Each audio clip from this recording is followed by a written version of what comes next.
Après que nos héros aient vaincu le puissant kaiju à bord d'un méca géant qui est aussi accessoirement leur maison, Okarun découvre dans la dépouille robotique du monstre une fille venue clairement d'une autre planète, qui ne perd pas une seconde pour l'embrasser devant le regard scandalisé de Momo. D'ailleurs, celle-ci ne tardera pas à lâcher un dropkick à la nouvelle arrivante avant de vouloir lui faire sa fête. Heureusement, Okarun intervient pour calmer le jeu, car il a besoin de lui poser des questions sur la boule dorée. Parce que oui, rappelez-vous que la quête principale de notre héros, c'est de retrouver ces glorieuses boules. Frustrée et jalouse qu'Okarun prenne la défense de l'étrange fille, Momo part en claquant la porte. Problème, la nouvelle ne parle pas un mot de leur langue. Et pour en savoir plus, ils vont devoir trouver un moyen de communiquer. Pour ce faire, nos héros partent à la rencontre de Monsieur Crevette, l'alien boxeur. Sauf que celui-ci n'a jamais rencontré une telle espèce d'extraterrestre. Mais il a encore dans son débarras un vieux traducteur qui pourrait être utile.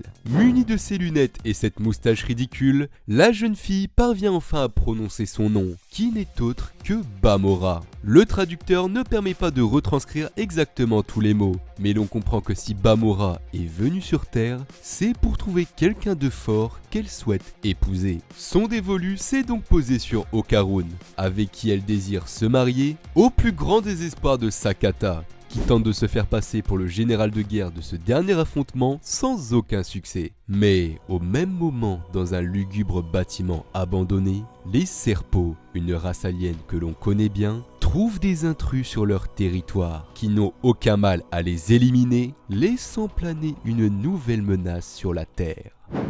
Bon Guillaume, tu vas me dire ce qu'on fait ici à 2h du mat? Bon, écoute, j'ai lu un manga et j'ai vu qu'il était possible de trouver l'amour en se battant contre des extraterrestres.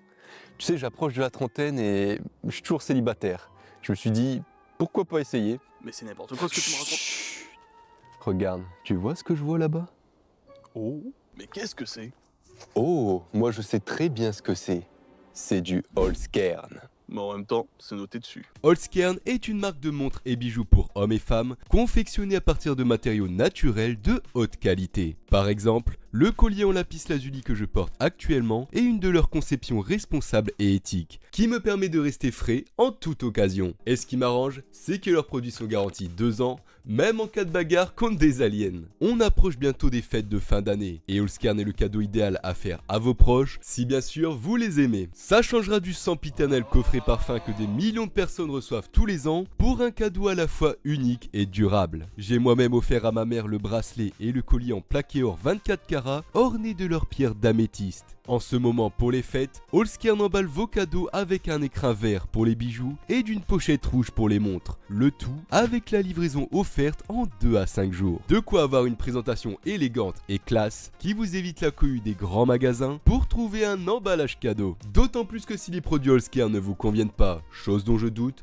vous pouvez toujours les renvoyer sous 24 jours. N'attendez plus et offrez un beau présent à vos proches sans vous prendre la tête en cliquant sur mon lien en description. En plus, vous bénéficiez de 15% de réduction sur le site en utilisant mon code promo DAGBA jusqu'au 31 décembre. Par contre, je vous conseille de commander avant le 19 si vous voulez recevoir vos cadeaux à temps. Merci à Holzkern de sponsoriser la vidéo.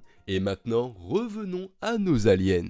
Dans la maison de Seiko, qui est à présent le quartier général, toute la troupe est réunie pour manger et se chamailler dans la bonne humeur. Momo lance alors régulièrement des regards assassins de jalousie sur Bamora, se méfiant toujours d'elle, sachant qu'elle compte épouser Okarun. Mais le lendemain, la décision est prise. Bamora ira à l'école avec Momo. Les deux rivales en amour font donc de plus amples connaissances et il semble que la combinaison de kaiju permette de reproduire n'importe quelle tenue, même celle de l'école. La source d'énergie qui offre ce pouvoir semble alors être une boule dorée, semblable au roubignol de Okarun. Momo se rend alors compte qu'elles ont trop bavardé et sont en retard pour l'école. Afin d'arriver à l'heure, elle décide de prendre un raccourci par un immeuble abandonné, pourtant déconseillé par sa grand-mère. Immeuble où elles tomberont nez à nez sur un nouvel ennemi, obsédé par sa beauté, qui ne perd pas de temps avant de les attaquer.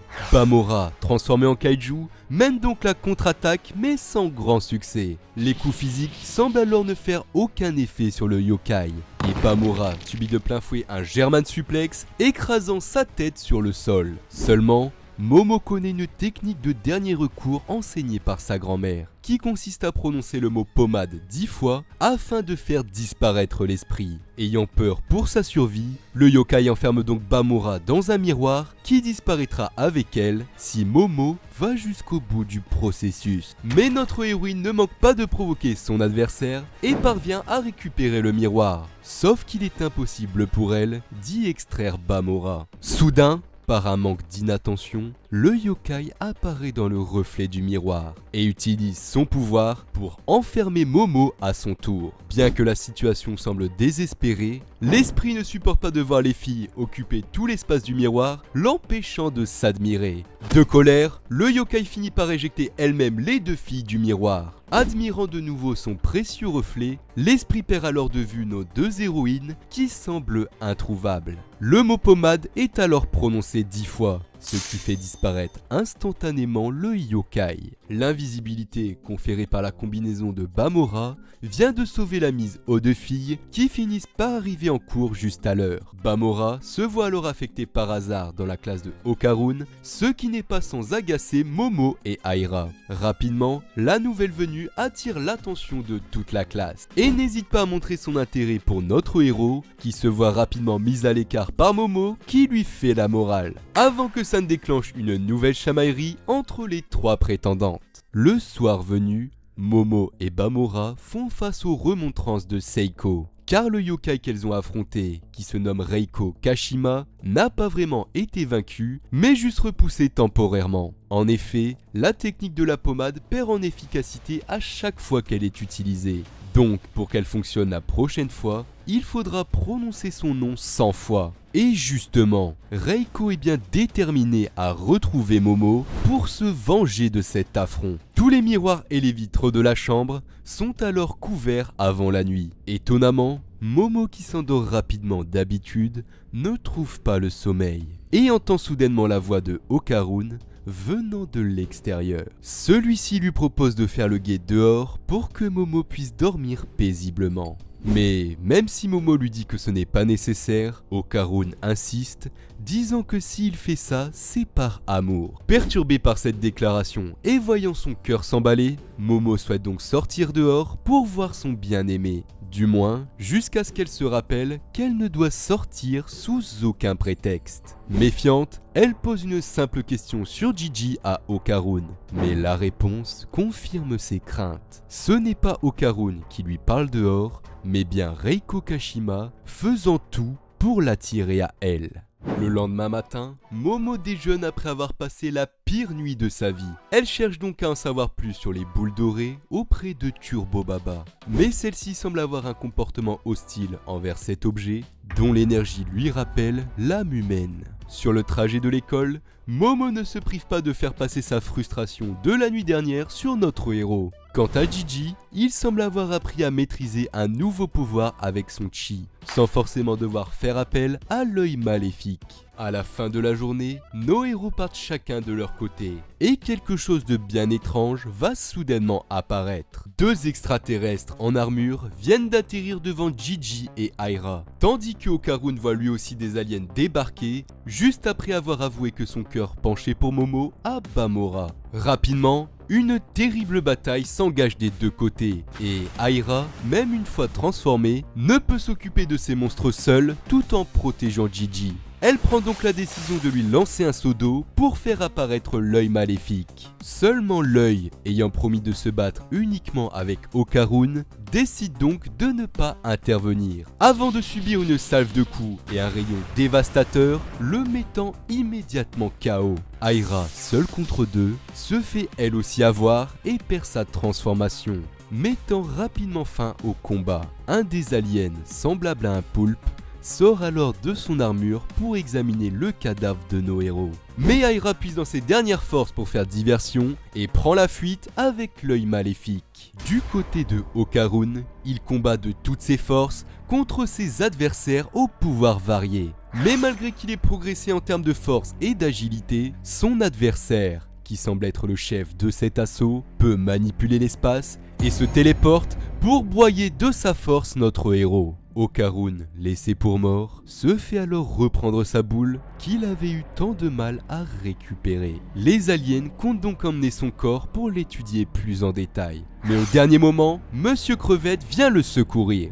Les aliens ayant eu ce qu'ils voulaient partent donc, promettant de revenir plus tard pour asservir cette planète. Quant à Momo, elle continue normalement son travail dans le Maid Café, jusqu'à se rendre compte qu'il est déjà 21h passées. Reiko apparaissant à partir de 22h, elle compte se dépêcher pour rentrer chez elle. Mais soudainement, en touchant la poignée des vestiaires, le Maid Café se retrouve rempli d'étranges clones extraterrestres, qui ne perdent pas de temps avant de se jeter soudainement sur elle. Bien qu'elle se défende, Momo se retrouve rapidement submergée par le nombre et finit immobilisée avec ses pouvoirs annulés. Ces envahisseurs semblent alors avoir été guidés ici par Bamora, qui aurait agi comme une unité de reconnaissance. Un des aliens s'apprête donc à disséquer notre héroïne, quand tout à coup, les clones sont repoussés violemment par nul autre qu'un Serpo. S'il est là, c'est pour récupérer les clones présents, qui lui ont été volés par une autre espèce alien. Il demande donc l'aide de Momo. Munie d'un fer à repasser, l'équipe improbable parvient à convertir petit à petit les clones en serpos, déclenchant une grande bagarre générale. L'envahisseur, ayant volé les clones, fait donc son apparition et attaque nos héros depuis notre dimension, lui permettant de reprendre le contrôle des clones. Momo, étant la seule à pouvoir le toucher avec ses pouvoirs occultes, va donc devoir l'affronter en combat singulier, pendant que le Serpo s'occupe de garder le contrôle des clones. Mais c'est plus facile à dire qu'à faire, car Momo ne peut que saisir ses adversaires avec son pouvoir, chose inefficace contre l'alien qui est dans une autre dimension. Se retrouvant blessé dans ce combat, et voyant la situation devenir de plus en plus critique, notre héroïne se rappelle alors une leçon de sa grand-mère, celle d'utiliser la puissance des mots pour changer la réalité. En utilisant les bons mots et en y mettant les sentiments qui y sont reliés, l'impossible peut devenir possible. En repensant à cette leçon, la première chose que Momo se rappelle est ce moment passé avec Okarun dans le Maid Café. Prise au piège et submergée, Momo refait instinctivement la pose du Moe Moe et se libère de ses adversaires avec une puissante vague d'énergie. Puis, en canalisant une nouvelle fois son rayon, détruit brutalement l'alien en un instant. Avec sa disparition, les clones redeviennent immédiatement des serpos. Mais en ayant vu les puissants pouvoirs de Momo à l'œuvre, ils comptent donc la capturer. Seulement, ils se retrouvent directement téléportés par leur chef, qui compte bien maintenir son alliance avec notre héroïne afin de vaincre ces dangereux envahisseurs. D'après les informations du Serpo, cette espèce alien inconnue serait venue du fin fond de l'espace grâce à des relais de transmission semblables à des pyramides. De plus, quand les Serpos ont subi l'attaque sur leur QG, il n'est pas impossible que Bamora y ait participé avec son armure. Momo apprend alors que ses amis ont eux aussi été attaqués tout comme elle, mais bien qu'elle souhaite les rejoindre, l'horloge indique 23h41. Elle ne peut donc plus sortir sans tomber sur Reiko Kashima qui la cherche. Pas le choix, elle va donc devoir passer la nuit dans le manga café le plus proche avec le Serpo qui pour la location du box utilise le nom de Rokuro. Une fois en sécurité, Momo, épuisé par le précédent combat, finit par s'écrouler de fatigue. En voyant cela, Rokuro sort donc son menaçant bras mécanique, quand soudain, quelqu'un toque à la porte, ce qui réveille Momo. C'est un des employés du manga café, qui semble possédé par Reiko Kashima, et demande à entrer dans le box pour vérifier s'il n'y a bien qu'une seule personne à l'intérieur, comme indique la réservation. Il ne faudra pas beaucoup de temps avant que Reiko ne rentre de force, mais Momo a eu le temps de se cacher dans le dos de Rokuro, lui prêtant ses jambes. Seulement, Reiko n'est pas dupe et demande à soulever sa jupe, justifiant cet acte par amour. Heureusement, Momo repère rapidement un miroir dans le tablier de l'employé, et grâce à ses pouvoirs, le confronte à son propre reflet, le faisant revenir à lui-même. D'un moment de gêne intense, l'employé s'excuse avec honte et quitte le box, laissant le drôle de duo tranquille jusqu'au petit matin. Cependant, en revenant chez elle, Momo découvre l'horreur. Ses amis sont tous alités est gravement blessé. De ces différents combats, il ne reste qu'un cadavre alien que Okarun a vaincu. Sur son armure se trouve une boule similaire à celle que possède Bamora. D'ailleurs, notre héros est tellement blessé de son dernier combat qu'il est toujours inconscient et sous assistance respiratoire. Voyant celui qu'elle aime entre la vie et la mort, Momo est prise d'une intense colère envers Bamora, qu'elle pense être la cause de tout ça, et commence à se battre avec elle pour la chasser de la maison. Momo lui ordonne donc de ne plus jamais revenir ici, sans quoi elle la tuerait elle-même.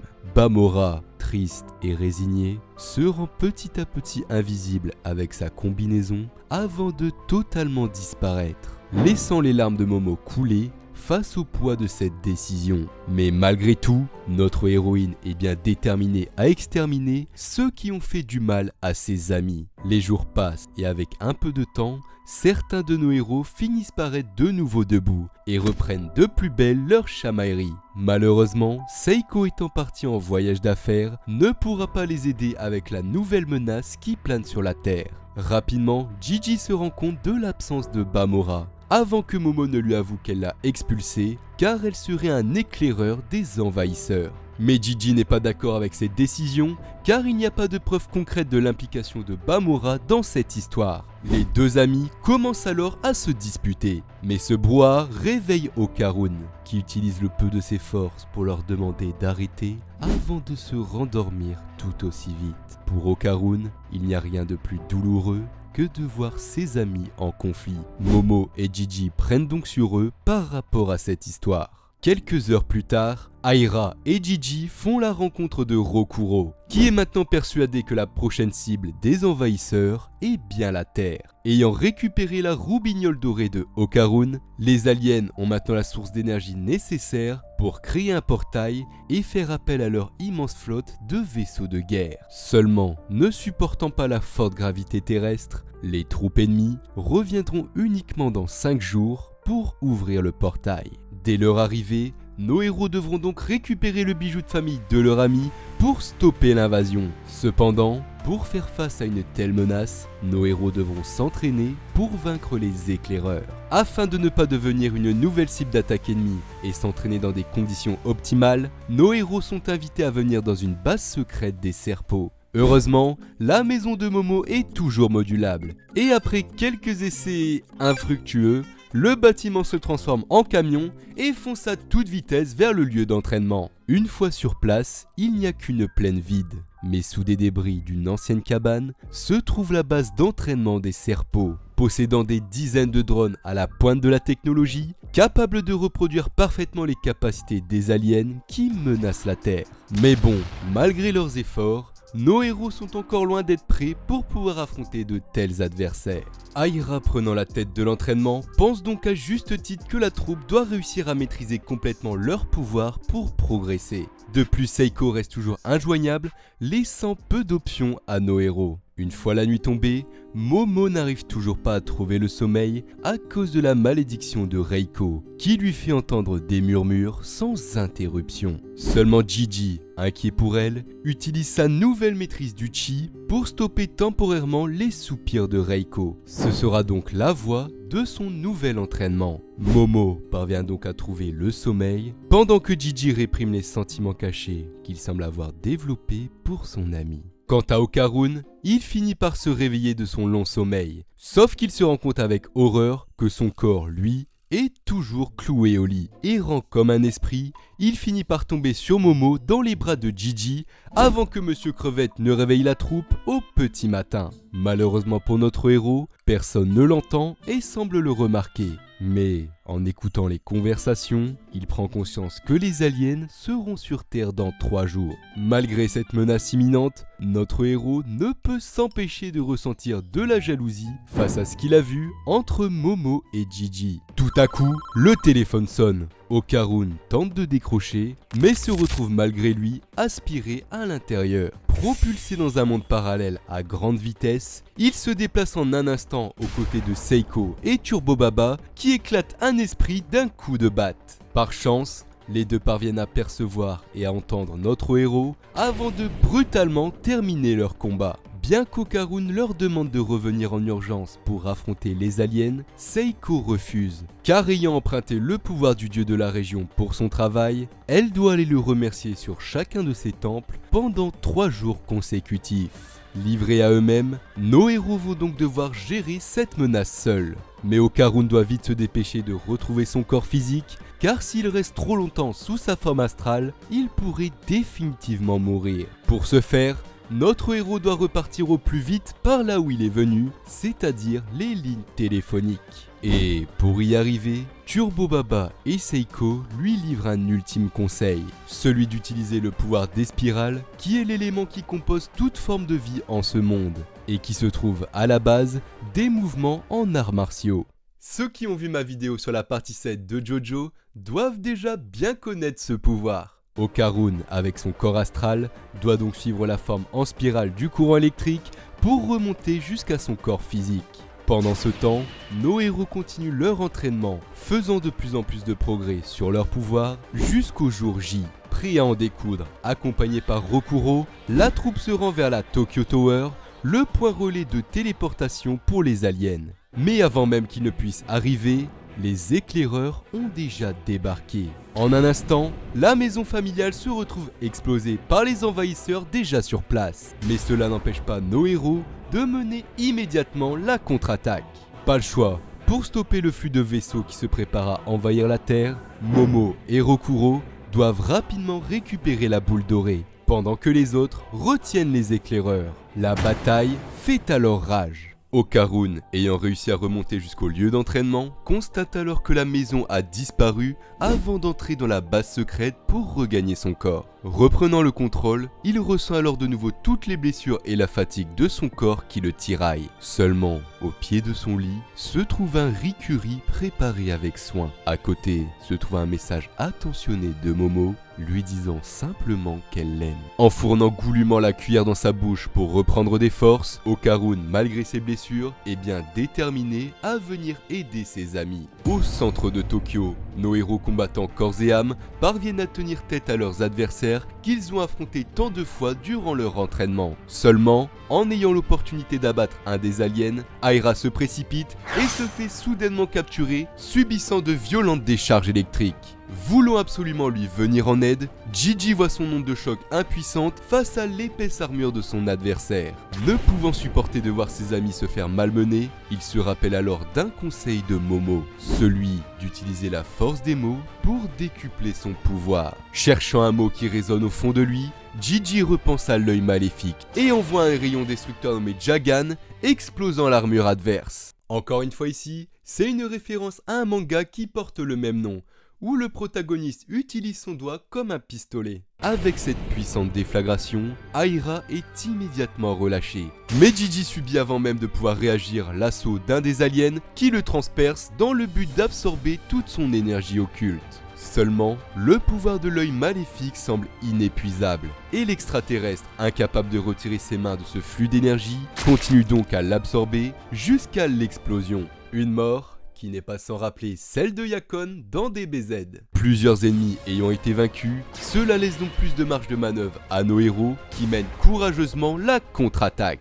Pendant ce temps, Sakata joue une scène dans sa chambre pour faire croire à nos héros qu'il a combattu et vaincu des aliens. En quête de reconnaissance, il part donc au lycée recouvert de bandages. Mais à son grand désespoir, aucun de ses amis n'est là. Seul, il reprend donc sa triste vie où personne ne le considère. En repensant à cet instant où il pilotait le robot et se sentait comme un véritable héros. Nostalgique, il repasse alors devant la maison de Momo avant de se rendre compte qu'elle n'est plus là. Puis tombe sur le mot laissé par ses amis indiquant l'emplacement de la bataille. Pensant que ce message lui était destiné, Sakata s'empresse grâce à un cube de la technologie alien de transformer la structure en moto, avant de foncer à toute vitesse en direction de ses amis. Sur le champ de bataille, Momo court avec Rokuro pour stopper la téléportation des aliens. Cependant, elle est violemment attaquée par 2 ennemis. Heureusement, Rokuro, avec ses pouvoirs psychiques, lui sert de bouclier. Mais il ne pourra pas tenir longtemps face aux rafales adverses, transperçant petit à petit son corps. Et c'est quand le bouclier protecteur est sur le point de lâcher qu'un kaiju arrache brutalement le bras d'un des aliens.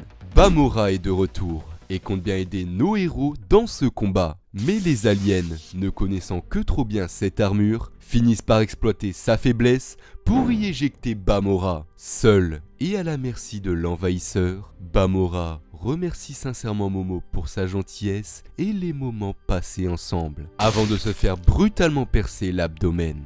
Jeté comme un vulgaire déchet par l'alien, Momo s'empresse de rattraper son ami et tente de la soigner de toutes ses forces. En voyant Bamora à l'article de la mort, Momo regrette de s'être emporté contre elle et de l'avoir mal jugée. Dans ces derniers instants, Bamora délivre alors à ses amis une lumière jaillissante qui ne sont autres que ses souvenirs. Nos héros, tous en communication, partagent alors cette même vision qui est son dernier cadeau.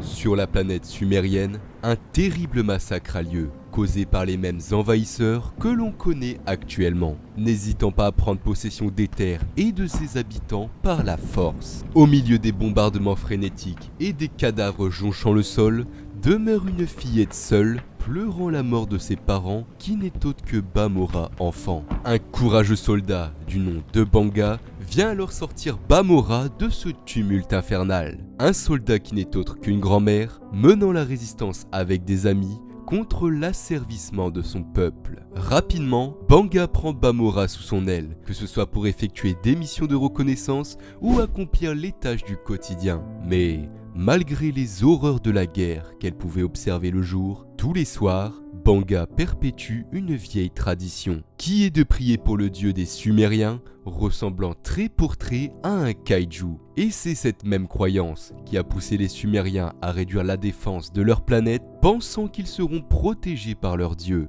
Bien que ce soit plus fort qu'elle de prier, Banga voit tout cela comme un mensonge. La seule chose en laquelle elle croit, c'est en elle, et à sa capacité à survivre à cette guerre, quoi qu'il en coûte. Les années ont passé, et c'est sur cette planète en perpétuel conflit que Bamora a grandi, ayant trouvé une nouvelle figure maternelle en Banga, bien que celle-ci ne souhaite pas l'accepter et se considérer comme telle. Avec le temps, de plus en plus de Sumériens ont rejoint la résistance, formant à présent un groupe solide.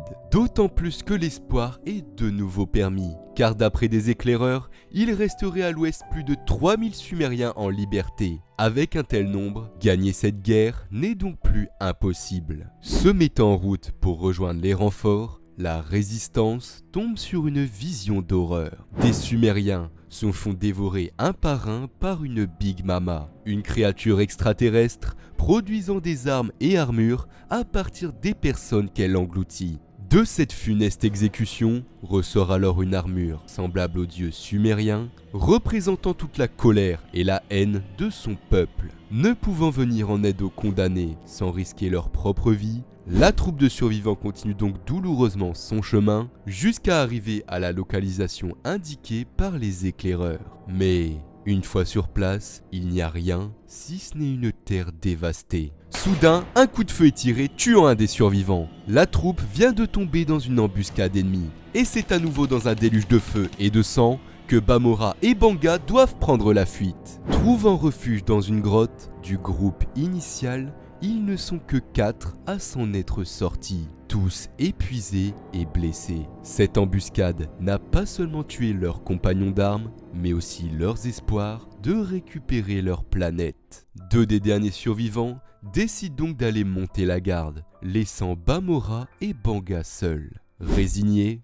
Bamora s'allonge doucement sur les genoux de sa mère et lui demande de la tuer, préférant mourir de sa main plutôt que celle des envahisseurs. Banga, d'un calme froid, pointe alors son arme sur la tête de sa fille, avant d'exploser en sanglots. À l'origine, Banga était cuisinière au palais royal. Ses mains servaient donc à préparer des plats que les gens étaient ravis de manger, et non à tenir une arme qui sert à tuer ses proches. Pendant un court instant, Banga a brisé sa carapace de soldat, mais celle-ci revient vite à la réalité avec une idée en tête, celle de croire à nouveau en un vieux mythe sumérien. Car il existerait dans les légendes une planète natale appelée Idea, dont les Sumériens avaient migré à l'origine en utilisant une pyramide comme moyen de transport. Pyramide dont la famille royale était en charge de préserver et qui est toujours présente sur ces terres. C'est décidé, nos héros vont fuir cette planète en direction de Idea. Une mission d'infiltration s'engage alors dans une base ennemie. Ici, tous les Sumériens sont enchaînés et mis sous haute surveillance afin de servir de nourriture à une Big Mama. Seulement Bamora, ne supportant pas de voir à nouveau ce spectacle morbide, décide de les libérer. Mais l'agitation des prisonniers, voyant enfin une issue de secours, attire les drones de surveillance qui tirent l'alerte. Rapidement, un mouvement de foule se crée sous les coups de feu et Bamora se retrouve ciblé par une roquette. Au dernier moment, Banga la pousse pour encaisser l'explosion à sa place. Bamora constate alors avec horreur le corps inerte de sa mère, ne répondant ni à ses cris ni à ses pleurs. Cependant, le tonnerre de la guerre fait toujours rage autour. Bamora est donc emportée de force par ses amis, laissant sa mère pour morte derrière elle. Seulement Banga, bien que blessée, est bel et bien vivante. Si elle a simulé sa mort, c'est pour que Bamora puisse fuir le champ de bataille sans être un poids pour elle. Et c'est après une énième explosion que le destin semble sourire à Banga, quand un conteneur endommagé libère l'armure de Kaiju qu'ils avaient vue quelques jours plus tôt. Encore sous le choc de la supposée mort de sa mère, Bamora se remémore alors tous les moments passés avec Banga, jusqu'à ce que sa course l'amène seule face à une Big Mama prête à la dévorer, ses compagnons ayant été immobilisés par les envahisseurs. Voyant la gueule du monstre s'ouvrir, les dernières pensées de Bamora vont à sa mère, jusqu'à ce que l'armure du dieu sumérien vienne brutalement exploser la tronche de la Big Mama. Voyant ce titan éliminer les envahisseurs, les prisonniers sumériens voient ici un miracle, l'incarnation de leur dieu qui leur vient en aide.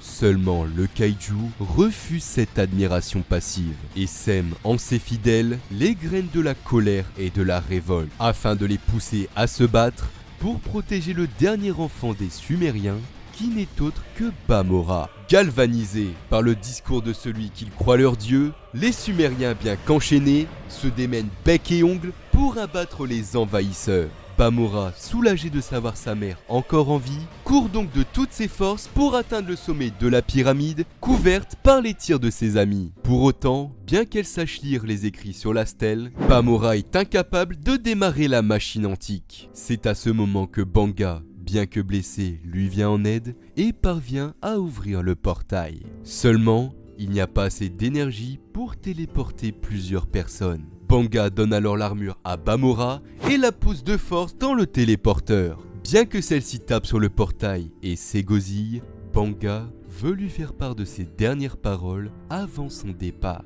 Bamora est le dernier espoir des Sumériens.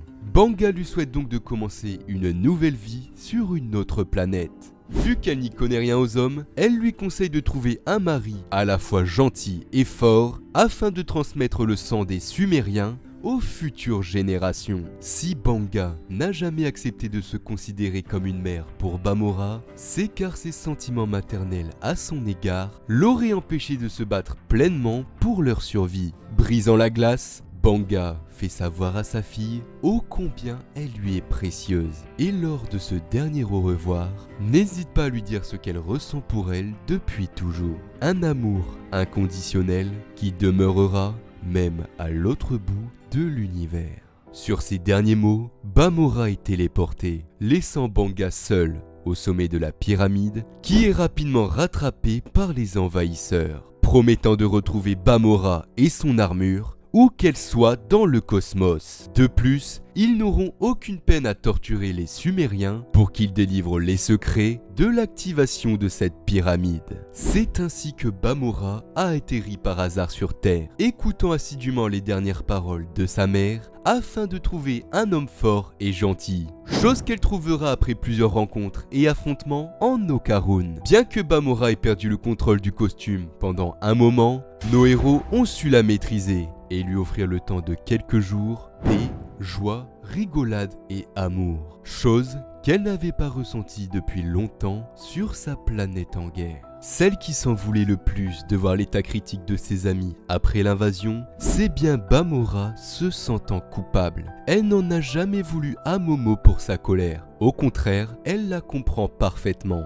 étant pleinement consciente que les envahisseurs sont arrivés ici par sa faute. Malgré tout, elle n'a toujours nulle part où aller, nulle part où fuir, tremblant toujours de peur face à ces monstres qui sont prêts à ravager planète et famille pour la retrouver. Afin de faire face à cette profonde angoisse, Bamora ne cesse d'implorer sa mère pour qu'elle lui donne un peu de son grand courage. Nos héros, ayant tous vu et ressenti la douleur de Bamora à travers son histoire, sont donc bien décidés à l'accueillir et à la protéger, quitte à vaincre les envahisseurs. Seulement, les assauts répétés de l'un d'entre eux fragilisent la barrière de Rokuro, alors que Momo, désespéré, n'arrive toujours pas à soigner Bamora. Voyons la situation sous le prisme d'une logique implacable. Rokuro en vient à la conclusion qu'il ne faut plus perdre de temps et transperce instantanément Bamora avec son bras mécanique. Face à cette scène, Momo hurle de colère contre Rokuro, mais contre toute attente, les blessures de Bamora se retrouvent miraculeusement guéries. Après avoir utilisé ce soin à usage unique, Rokuro sent que son corps va bientôt le lâcher et, avant de s'éteindre complètement, il demande à notre héroïne d'effacer les données Serpo que les envahisseurs ont volées. C'est sur cette dernière demande que Rokuro s'éteint, avant que l'ennemi ne reprenne l'assaut de plus belle en projetant Momo et saisissant Bamora. Remercions la Sumérienne de l'avoir guidé vers une nouvelle planète à conquérir. Soudain, un arbre percute à pleine vitesse l'alien, libérant Bamora de son étreinte. Momo s'excuse donc auprès de son ami pour l'avoir mal jugé et compte respecter la dernière volonté de Rokuro. C'est le regard rempli de colère et de détermination que Momo s'apprête à utiliser ses pouvoirs à pleine puissance. Au même moment, en plein centre-ville, Gigi et Aira, galvanisés par l'histoire de Bamora, puisent dans leur dernière force pour tenir férocement tête aux envahisseurs. Seulement, ils n'ont plus assez de puissance pour perforer les armures adverses et manquent de perdre leur duel.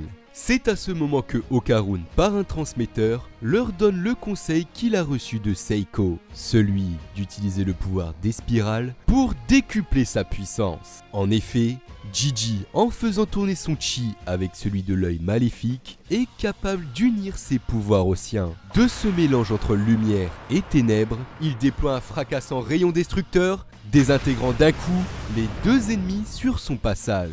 De même pour Aira, qui en faisant tourner ses cheveux en spirale comme une foreuse, parvient à venir à bout de l'épaisse armure de son adversaire et le vaincre. Quant à Monsieur Crevette, il est mis en grande difficulté face à l'ennemi, mais il ne compte pas abandonner ses amis envers qui il a une dette. De plus, il s'interdit de mourir, car chez lui, l'attend toujours son fils Chiquitita, qu'il aimerait voir grandir et devenir fort. Sans hésitation, notre héros plonge dans l'eau qui est son terrain de prédilection. Seulement, c'est aussi le cas de son adversaire, qui prend une nouvelle forme et devient 100 fois plus fort. Déployant une force et une vitesse impressionnantes, l'alien noie alors Monsieur Crevette sous une pluie de coups perforants. La fin semble alors proche pour lui, qui ne pourra bientôt plus encaisser. Sauf que maintenant que son adversaire daigne se battre au corps à corps, Monsieur Crevette peut enfin le toucher et lâcher toute sa puissance. D'une prise, il brise avec force une partie de l'armure adverse, puis en se transformant momentanément, il décuple sa force à un tel point qu'il achève son adversaire en un crochet du droit. Leurs ennemis vaincus, nos héros exténués se rassemblent enfin, à l'exception de Momo, qui est toujours en plein combat contre le chef des envahisseurs et son subordonné. Malgré que notre héroïne déploie ses pouvoirs avec une intensité inédite, le chef des envahisseurs ne démord pas et repousse toutes ses attaques avec une facilité déconcertante. Et alors que la situation ne pouvait difficilement être pire, les envahisseurs reçoivent des renforts avec des nouveaux combattants en armure prêts à en découdre. Bien que Momo se démène pour protéger Bamora des multiples assauts, elle est vite submergée par les attaques ennemies et se retrouve elle aussi à la merci des aliens. Cependant, c'est quand tout semble perdu qu'un tonnerre fracassant vient exterminer les renforts adverses. En ouvrant les yeux, Momo constate le retour de Okarun. Mais ce n'est pas tout. Nos héros, bien que fatigués, décident de continuer le combat. à l'exception de Gigi, qui a dû laisser sa place à l'œil maléfique pour affronter Okarun selon leur accord. Tous déterminés et se retrouvant au même endroit, nos héros mènent l'assaut pour cette bataille finale. Malgré leur nombre, les envahisseurs se font exploser par la nouvelle puissance de Okarun, suivi de près par l'œil maléfique, détruisant tous ceux se mettant entre lui et sa cible. Dans ce chaos total, le seul dernier obstacle est le chef des envahisseurs, capable de supprimer des bouts d'espace entre lui et ses adversaires, ce qui est exactement le même pouvoir que le stand de Okuyasu dans la partie 4 de JoJo. Décidément, cet arc grouille de références. Sauf qu'à la différence d'Okuyasu, le chef doit stocker la matière effacée dans une autre dimension qui se trouve dans son dos. Et comme lors de l'attaque du café, seul Momo est capable d'atteindre un tel adversaire. Sachant cela, notre héroïne monte sur Okarun qui utilise sa vitesse fulgurante pour l'amener au plus près de l'ennemi. Seulement, avant que Momo ne puisse utiliser son ultime attaque, le chef des envahisseurs l'efface d'un mouvement. Okarun constate donc avec terreur la disparition de sa bien-aimée qui vient de se faire effacer.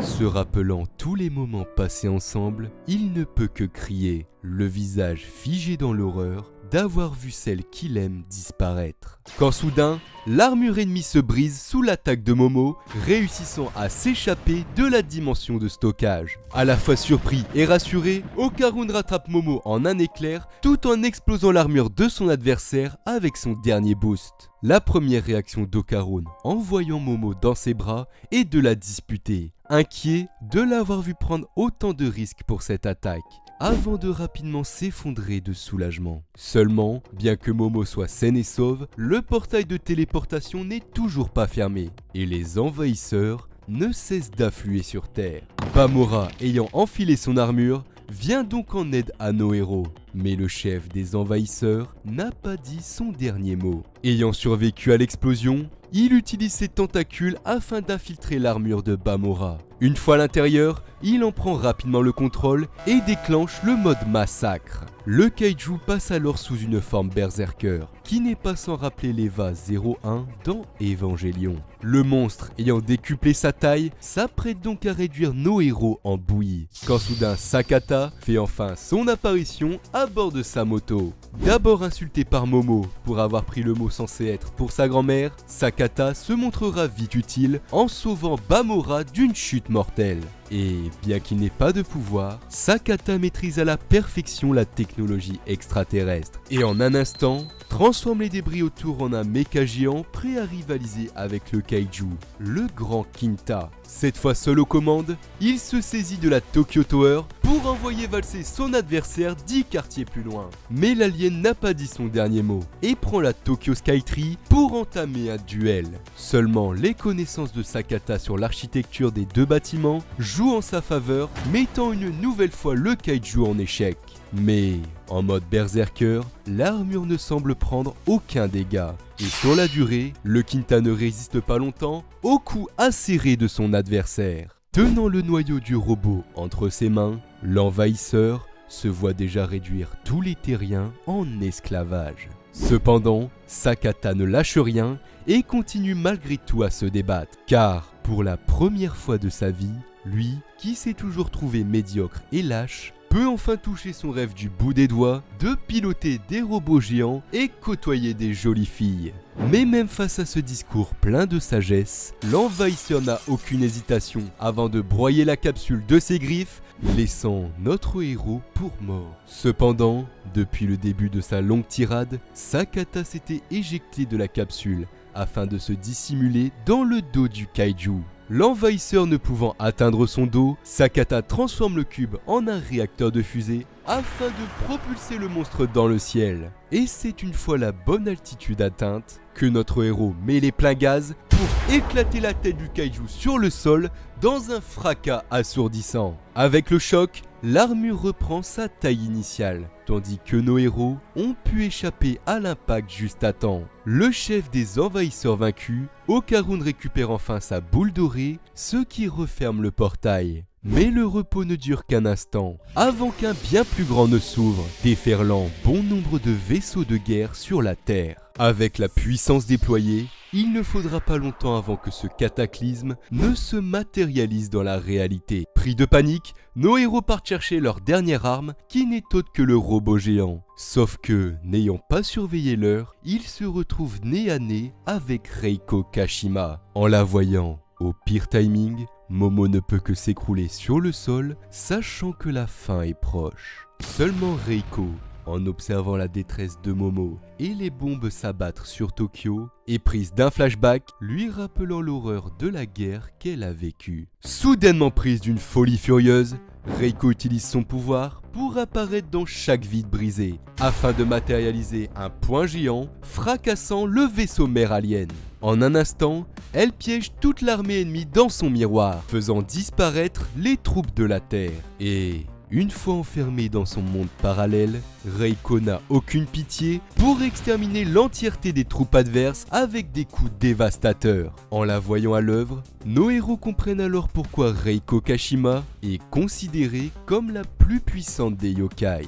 Seulement, bien que les envahisseurs aient été exterminés, si Reiko est venue jusqu'ici à l'origine, c'est pour se venger de Momo. Okarun prend donc sa défense et se tient prêt à subir son courroux à la place de sa bien-aimée. Sauf que Momo refuse et le couvre à son tour. Cette scène romantique rappelle donc à Reiko le souvenir de son premier amour. Et, sans même prononcer un mot, elle finit par disparaître. Nos héros reviennent donc avec surprise dans le monde réel, comme si rien ne s'était passé, avant de tous se rejoindre dans la maison. La grande bataille contre les envahisseurs est terminée. Le soir venu, pour fêter cette victoire ainsi que le retour de Seiko, c'est barbecue.